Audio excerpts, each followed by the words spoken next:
El 3 capítulo del jaarverslag dat trata overheidsorganisatie, organización de gobierno. Essa é parte muito importante também de nosso ministério. E começar que é o primeiro capítulo do Departamento de Recursos Humanos, que está dando um relato que cultura agora assim durante o ano passado com o gasto de personal a bem trabalhando, quantidade de personal a bem trabalhando e nós nos elaborar mais ribesaque. Também tem capítulo of parágrafo over de Bureau Interne Diensten, que é departamento, que é coração de governo, para viajar de notoite, pero é que dona serviço interno e de magazijn para intergoverno, e aqui por lesa aqui que turna a hasi também em 2023.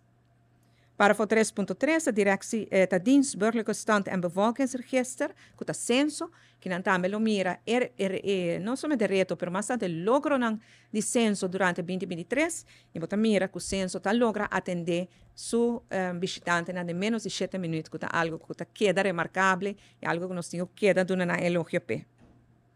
Também tem capítulo of parágrafo over de hulpbestuurskantoren. E você vê aqui que o trabalho com a hasi e que a placa com a cobra mais tanto também, não somente para o governo, mas também para o web Elmar e Seitar, por mira e bureau MFA, que é o que maneja o edifício de MFA.